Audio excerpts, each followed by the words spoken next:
Good morning and welcome to Valley Views. I'm your host, Glenn Edison, and we're certainly glad to have you, and a special thanks to BTC Fiber, our sponsor.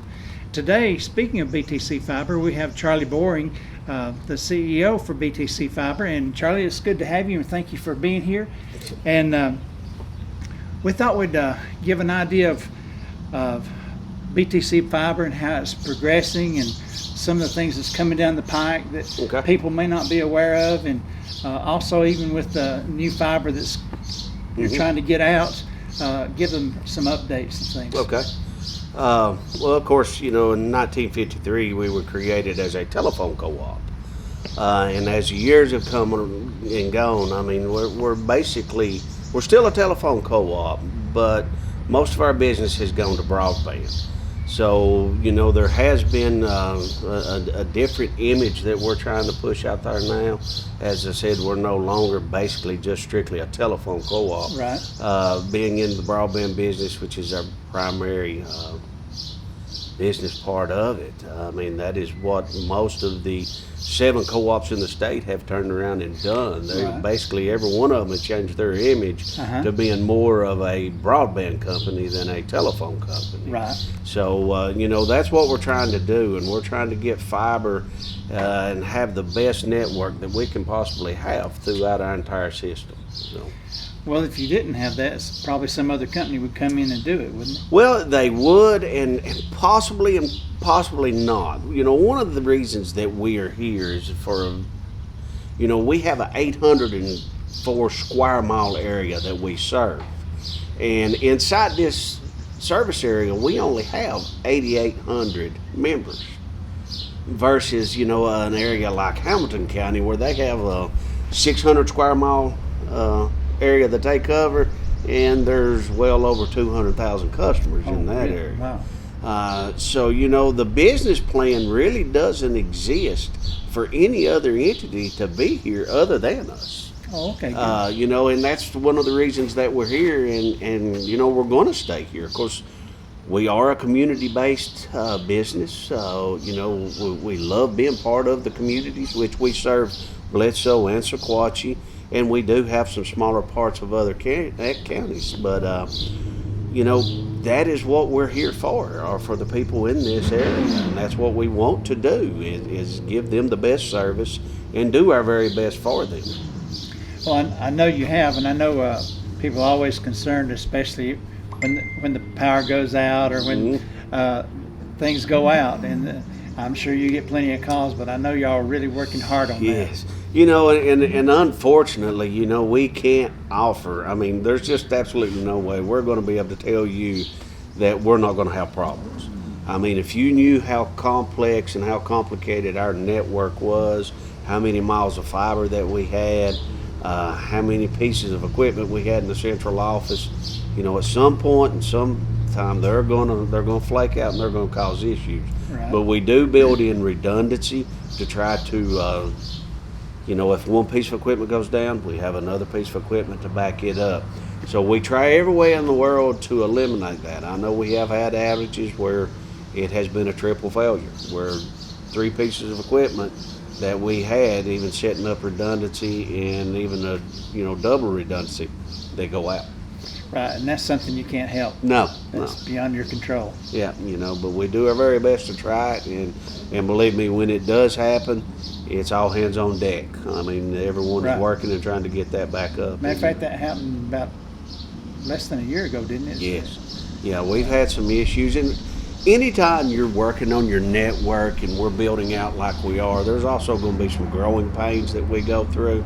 There's going to be things that we are implementing into our network that wasn't there before, and you've got to work through those issues. So, I mean, as I said, we are going to, and we may have some issues now, but we are building a stable network that will be reliable. Right, and probably most people don't realize because they're just not familiar with the technology. Right. But a lot of the things that you have to go through. Yes. And all the things you have to do before you can actually start expanding. Yes. Yeah, and like I said, right now, even, we talked about building all this fiber out. It does no good to have all this fiber if your office isn't capable of taking care of it. Right. So what we're doing is we're working on different links to get outside of our service area, which allows us to have more bandwidth to come into our area. Also gives us redundant routes out. If one of those routes out fail, or even two of those routes out fail, we have another route out. Our office equipment, we sitting here now, I think a lot of major companies have one or two of the major routers. We have two, one in our Powell office and one in the Dunlap office. They're quite expensive. That is a major thing that we have put in, but it is there for redundancy and allows us to be able to offer reliable service. Well, and that's another thing, talking about cost. This is not cheap. No. Eh, No. When we initially started building fiber, we did most of our estimates at about $32,000 per mile. wow. And that's just to build the fiber. Now you've got an additional $1,500 to $2,000 for each subscriber of getting service in there. That being, the modem, running your Cat 5 and things like that in the house. And then that's just on the outside plant side. And whenever you start looking on the inside, fiber blades, one fiber blade will handle 48 customers, but at one point we were paying $5,200 for those. Your routers are around $250,000. And we have two of those. You have switches. I mean, it's just a complex network that nothing is cheap. Right, and it's not always grants and No, no. That- Unfortunately, this is where we're at. That we have gotten a loan through the federal government to take care of some of Sequatchie County down here. It was an $8 million loan. We are ahead of schedule. We still have $2 million and something left in the loan that we are working on right now to complete the valley floor, hopefully, of Sequatchie County. And we have applied and got state grants for some areas up in around Pikeville. So, some of that we are working on. Now, we have had some state grants, but most of this money is money that we are borrowing and have to pay back, just like you do when you borrow money to get a car. I mean, you got to pay it back. So they are low interest rates, but you still have to pay it back. Well, and if you look at Bledsoe and Sequatchie, they're kind of different in the aspect that both counties have mountains Yes. and people that live everywhere. So it's not just here in the valley. Yeah, and and as I said, we did when we started doing our fiber build out. We built out the city of Pikeville and we built out the city of Dunlap. And in doing those two areas, we actually captured about 40% of our customer base. Wow. But only about, I'm going to say less than 10% of our service area. Wow. So the remaining 60% are a considerable amount of space in between them. And that's a lot of miles of cable. It's a lot of miles of cable. And as I said, as we're going into this deeper and deeper, the cost of everything is going up.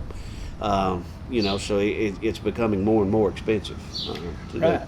And that's what people, I think, as a whole, don't understand. But one thing that y'all did that I really appreciate during COVID was expand the cable, not the cable, but the fiber around for students to access, like here at the park Yes. and other places. And that was one thing that we wanted to do, and we're still working on things. Of course, with the COVID-19 pandemic still going on, there are some concerns about what's going to happen with the school year this year. We are working with Pete and James, both of the school superintendents at Bledsoe and Sequatchie, and trying to work something out to where we can get broadband to some of these students that don't have it. Right. In some form or fashion. We're not sure of how we can do that, but we are working, whether that be hotspots that we put out into our communities, and we have several of those right now, that they can go to a school or a church that we have got permission from and sit and do their schoolwork, inside their car. So we are working on some of those areas, and hopefully we can get that done here in the next month or two, depending on whenever school starts. Right, because not everybody, we like to think that since computers are really readily available, that everybody has one, but that's not always the case. That isn't always the case, or sometimes they may have a computer and it may be one of the older computers, that may not even be able to handle some of the bandwidth that we're pushing out there. Right. And that is one of our major problems too, is that, dealing with people like, they just don't understand that, when you get a piece of equipment, it's only good for about a year or two, and then it has to be updated. Right. Especially the way that technology is growing today. Right. It's almost, I know when I've purchased things, I try to purchase something I don't need at the time. Yeah. So Yeah. I can grow into it. Yeah, and that's basically what we are doing with our network. We're trying every way in the world to future-proof our network. There's two different ways of deploying fiber. We do what is called an active fiber network. Basically, you get a fiber. That fiber goes from your house back to our office. It is unlimited as to what we can put on that. I mean, we can do a gig, and that is your gig.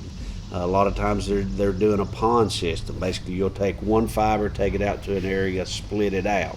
But they're sharing the bandwidth. Uh-huh. Each customer shares the bandwidth. So if you have one customer that is, a bandwidth hog, it's going to slow your Right. internet down. So, we're trying to build our network to be future-proof. Well, good, because I know years ago when we first got internet, my wife's family would try to call, and one of the girls would be online doing Yeah. their work, and they couldn't get in. That was Yeah. the old way. Yeah. But now that's no longer the case. Yeah, that's so dial up. Yeah. Now we've come a long way. Now the biggest problem with our broadband is that there are so many devices that hook up to your internet. Right. And if you have the lower package of internet, let's just say you have a 3 or 6 meg, and you may have 6 to 10 devices working on that, and when you run a speed test, if all those other devices are on there, then your speed test is going to show low. Yes. Uh-huh. Because the other ones are pulling bandwidth also. So, we have a lot of education that we need to do for our customers to help them understand exactly what they have. And as a general rule, a lot of them, they know what they want it. Sometimes they don't understand it. Right, And right. we've been in it for years, and sometimes I wonder if we can understand it. But Yeah. Well, not to get people excited or anything, but what are some of the plans once I know it's going to be a few more years before you finish all your fiber, but what are some of your plans that, as you continue to grow, that might come in the future? Well, we have, and I feel as if this is pretty aggressive looking at what we are doing. We have contractor crews in here working daily. There's just no way we can hire enough people to keep that going ourselves. If we do, then our costs go Way up. up exponentially, and then it's just harder for us to do. So what we do is we hire contractors, plus we keep our contract crew or our workers working, building fiber. We're working in Pikeville right now, or in Bledsoe County, on a grant that they have. And as I mentioned earlier, we have the loan money that we're fixed to start down here in Dunlap. We have just completed, I think, down there around John Birch West, down around the ballpark and various places like that. We have also already completed all of Lewis Chapel. Oh, good. It already is all fiber to the home. We have an area out at Cagle Mountain that we are looking at right now, trying to figure out some way of getting broadband into it. It's going to be an expensive, it's all buried, it's all rock. So we have no conduit in place. So we're trying our best in every way possible to figure out some way of getting fiber into those areas. Right. And, so we're looking at probably a 4 to 5 year project, and that being our entire service area being complete. Oh, okay. That's Fiber not too to the far home. away. No, it's not really. Whenever you sit and look at it, I mean, they all look at me thinking that I'm crazy, but that's our plan. It's like I told them. I said, 4 to 5 year, and we hope to complete it in 3 to 4. But I think it'll be a 4 to 5 year project. Well, I know recently also you go out to Fall Creek Falls as Yes. well. hmm We have actually gotten to the Appalachian Regional Commission grants from them to do some work out in the Fall Creek Falls area. We've just started one, and we have been approved for the other one. So we're hoping that those are small grants, but it gives us the ability to put broadband where it's pretty costly to get there. So it's allowing us to work on some of those areas now. Well, when the construction gets finished out there and they open back up their motel and restaurant and everything, Yeah. they'll have customers out there who will Yes. want it. Yes, that's exactly right. And as I said, we have built fiber to a lot of those areas out there in the state park. Their wireless system, they're not using our wireless system, but we did build fiber to their second party wireless provider, Oh, well, that's good. out there. So, as I said, we're here for the community and everything around our community. So we're going to do our very best to get fiber to those that need it. And I know it's hard. I know everybody wants it today. Yeah. But we try to prioritize and work through those that really need it and those that are just wanting it. And has this put also, I know now there's a lot of people that work at home. Mhm. So has that put an increase on the usage and Yes. what people might need as opposed to what they had? Yes. We have seen, and here's one of the big things that we see every year around Christmas time. Uh-huh. You see your bandwidth almost double after Christmas. Yeah. And it's where people get new laptops, iPads, anything like that. So during the COVID-19 pandemic, a lot of people have worked from home. So our bandwidth has increased. So we have actually went and got 2 different routes out of our service area with more bandwidth to compensate for all of the increase in it. So it has increased considerably, and we see it probably going to continue because I think a lot of places have seen how efficient you can be from home, Uh-huh. working from home, and they may continue to do so. Well, I just saw an article the other day that it was actually in Chattanooga, but people here work at Chattanooga, and they said that a lot of those companies were looking at not really Yes. bringing people back to their offices, but keeping them at home. Well, you just imagine the amount of money that they could save by doing that. Uh-huh. I mean, it's unreal as to what they can do. But there again, it just puts more demand on our network, and we have to be ready for that. And that's what we've done. We built it out and capable of handling that.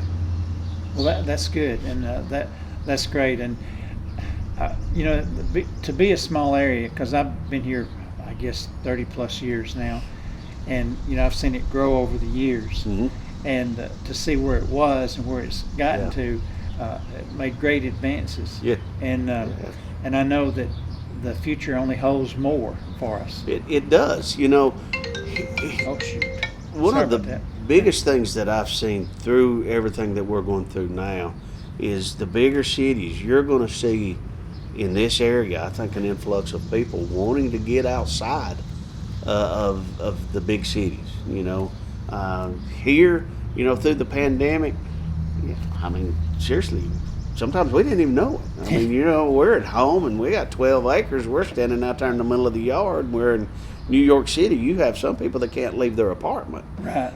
So we were still living life, fairly well, where they were confined to a smaller space. And I think some people are wanting to get away from that. And I think you'll see a huge influx of people into Sequatchie County and Bledsoe County to get away from that type of life and want to start working from home. And that's going to be one of the things they're going to want is good broadband. Right, and that means just more people here and more homes and more service.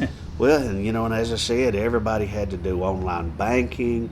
Now we're working through our sister company, which is the Tennessee Broadband Association, of doing what is called a teledoc and doing things like that, trying to get to where some of the elderly people don't have to leave their house to see a doctor. They can do it over an iPad Right. or something like that. And, it's just that much easier for them. I've had to do that with some of my Yep. doctors, so especially during this time. You Yeah. know, it's real good to be able to do that.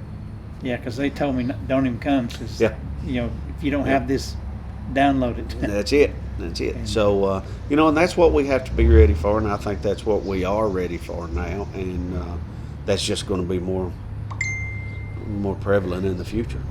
Well, has since we talked a little bit about COVID, has that affected your company? Did y'all have to cut back on things, or I know y'all were considered essential? Yes, we are considered essential. So, you know, that is one of the things that we had to look at, is that no matter what happens, we have to continue to do our work. And so we put precautions in, and those that could work from home, we sent home to work from home. And, you know, so we saw doing that too, how efficient some of our people were working from home.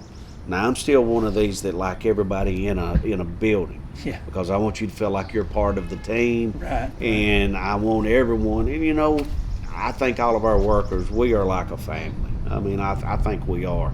You know, we know what goes on in everyone's family, and it's not that you're nosy or anything. You just know and you care. And Right. you know, I don't want any worker to miss out on that. So I really like for them to be there, but it did let us open our eyes to some things that we may see in the future that will be a benefit to the customers.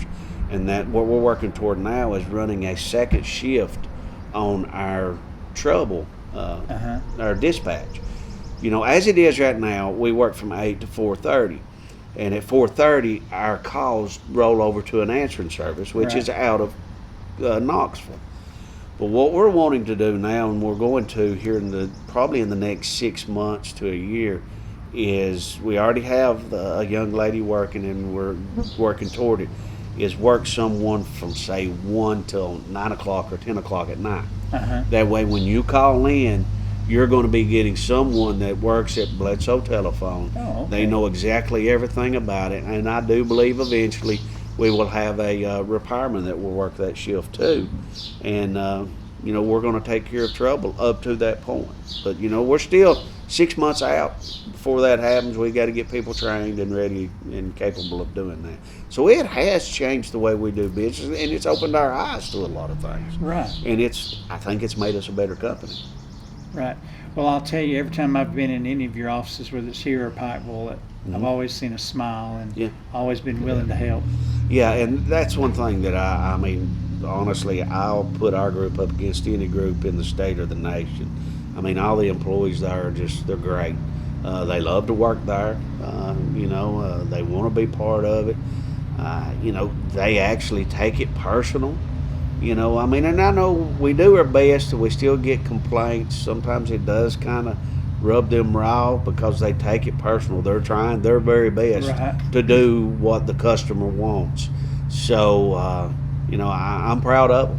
I mean, they are a great bunch. So, Well, is there anything, it's almost time for us to end here, but is there anything you'd like to add about the company, or anything that's coming up, or anything that we need to know about? well, you know, right now, what we're going to try to do is do a little more education for our customers to help them understand, you know, that sometimes what they think is our problem may not necessarily be our problem.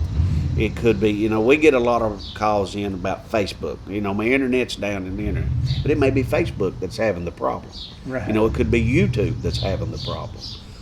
So we're going to do more education, and we're just going to continue to build fiber and strengthen, you know, our members' company. I mean, that's what our goal is to do. And, you know, we've created another company that goes outside of our service area. All that is doing in turn is making our members share of that much stronger. It's making the co-op strong. Well, that's great. Well, Charlie, I really appreciate you being with us today and sharing about the company. I appreciate it a lot. Well, I appreciate you having me. Thanks a lot. It's been a pleasure. Thank you very much. Thank you. Brought to you by Bledsoe Telephone Cooperative, your full-service telecommunications provider right here in the Sequatchie Valley.